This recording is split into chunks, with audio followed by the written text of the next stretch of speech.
Биыл елімізде таблиғи жамағат діни экстремистік ұйымын насихаттаған 40 адам істі болды. Бұлардың бәрі сатқындар, адам өлгенді ғана талап тілеп отырады. Дінге шақырамыз деп, керісінше такфир, сәләфит, вахабит секілді діни топтардың жемтігіне айналдырды. Халықаралық террористік ұйымдарға әскер дайындайтын ағым кімдерді ағызып әкетті? Таблиғи жамағат, яқин инкар, өздерінің уақыттарын күтіп жатқан, ұйықтап жатқан ячейкалар дейміз ғой. Сәләфиттік идеологияны джихад мәселесінде пайдаланады. Сыбызғы синдромы.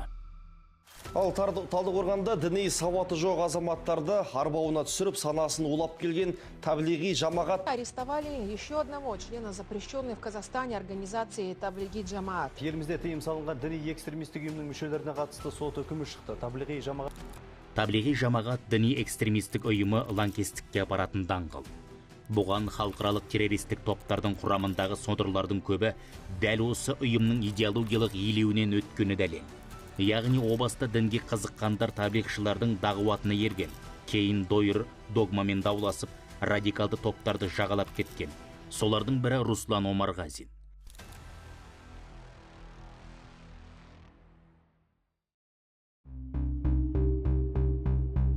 Ең алғашқы таблиғи жамағаты бар жерде сақалдары бұлай бастарында сәлде жүреді ғой, бұлай ақ киім киіп жүретіндер.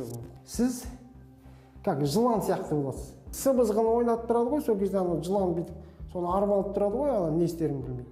Сол сияқты болып қаласыз. Өйткені аналардың музыкасы жаңағы сыбызғыдан шығып тұрған. Сізді арбап жібереді просто. Мен солай таблиғта жүрдім. Таблиғи жамағат ұйымы 1926 жылы Үндістанда пайда болды. Негізін Мәулана Мұхаммед Ильяс әл-Хандахлауи деген азамат қалаған. Ол сауатын медреседе ашып, кейін таблиғи жамағат ұйымын құрған. Орталығы Дели қаласы. Пәкістанның Карачи, Лахор қалаларында үлкен бөлімшелері бар. Медреселік жүйесінде көптеген өзгерістер пайда болды қазір. Қазір мысалы оларда логика пәні оқытылмайды, философия пәндері оқытылмайды. Вахабиттік, сәләфиттік көзқарастар сияқты олардың адамның ойлау жүйесіне, сыни ойлау жүйесіне белгілі бір үлесі болғандықтан ол пәндерді оқыту дұрыс емес деген сияқты бағдарламалардан шығарылып тасталған. Демек, діни идеологиялық, догматикалық басымдық көбірек берілгендіктен сондай жағдайға кетіп қалған жағдайы бар. Яғни ханафиттік позицияны ұстанғанымен, матуридилік құдайға сенім формасын ұстанғанымен, күрес кезінде сәләфиттік вахабиттік идеологияны негізге ала алатындығын айтады. Ағым атауы араб тіліндегі әт-таблиғ сөзінен шыққан, жеткізу, тарату деген мағынаны білдіреді. Ағым жақтастары дін таратуға 3 күнге, 7 күнге, 40 күнге шығып, ауылдарды аралап уағыз айтумен айналысады. Негізгі 4 айлық сапарлар кезінде Үндістан, Индонезия және Пәкістан елдеріне кетеді. Алланың дініне шақырамыз деген жалаң ұрандары дінге шақыру емес, өздерінің қатарларын көбейтуге бағытталған.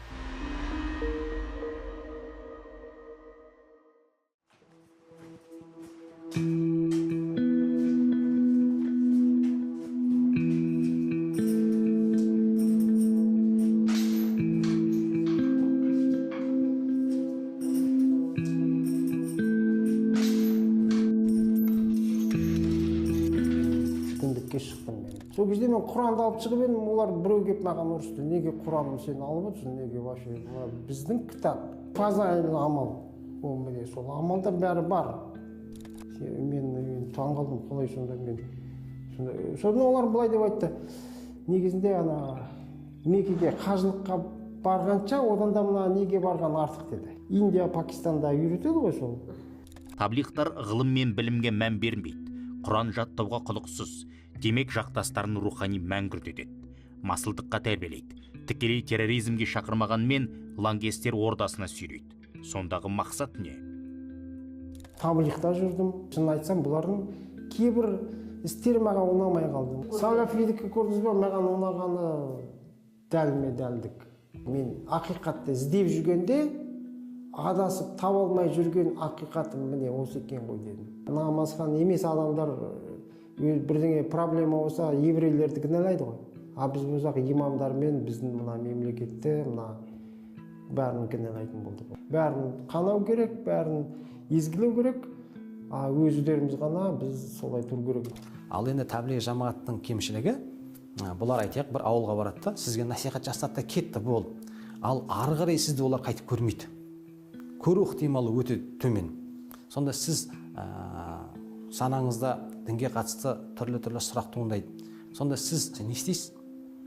Ол сұрақтарды сіз басқа жақтан алуға тырысасыз. Адамдарды дінге шақырамыз деп, керісінше такфир, сәләфит, вахабит секілді діни топтардың жемтігіне айналдырды. Яғни анау қараусыз қалды, дінге қызықтырды тастатты кетті. Ол әлгіндей діни саяси топтардың, ұйымдардың құруына тез ілінеді.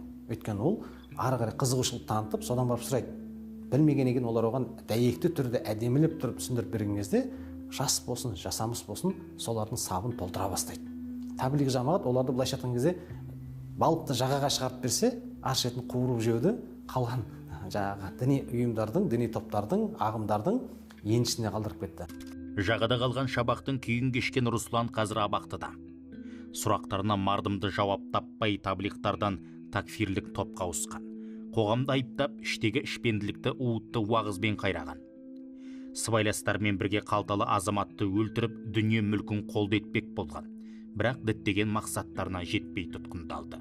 Руслан Омарғазин ағамызға келетін болсақ, бір жаратушы бар, сол жаратушыны тануға, білуге, оған деген лайықты құлшылық жасап, лайықты құл болу мақсатында ізденген. Жиналыстар ұйымдастырған пәтерлеріне барып, жасырын уағыз насихаттарын тыңдаған, адамның ақылына сай келмейтін пәтуаларын естіп, бұл кісі одан бас тартқан. Салафизмнің жаңағы бір жағымды жағы дейді, қатардағы мұсылманның сол қиын болған күрделі діни сұрақтарға өздерінің жауап берулеріне, яғни өздерінің үкім шығару жерлеріне рұқсат беріп қойылды.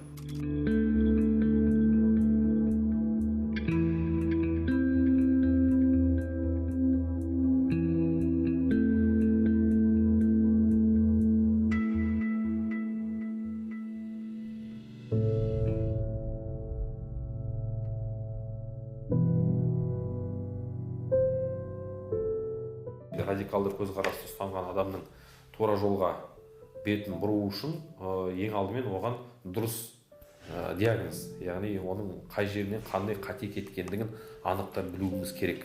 Негізгі дерадикализация бұл көп сатылы үлкен процесс. Бұл жерде жаңағыдай бір-екі күнде ғана адамды жаңағыдай радикалды көзқарасты ұстанған адамды әкеліп алып қасына отырғызып бірнеше Құран аяттарын айтып, немесе хадис көрсету арқылы оның райынан қайтару мүмкін емес нәрсе. Торға түсу оп-оңай. Сіз соңында кісі тарту керексіз сонда, иә? Оған тартқан сайын сізге бонус түсе береді, ақша түсе береді, иә, мысалы үшін. Аманда сіз тартқан сайын сіз өзіңізді мен сауап жинап жатырмын деп есептейсіз. Сауап. Менің бонустарым о дүниеде. Мен көп нәрсені жоғалтып алдым. Егер де бұл идеологияны ұстанбағанда мен мүмкін басқаша болар едім қазір. Осылайша таблиғтардың дағуатынан басталған адасу Русланның қолына қару алдырып, қылмысқа итермеледі. Отбасы ойрандалып, жақыны жат болды.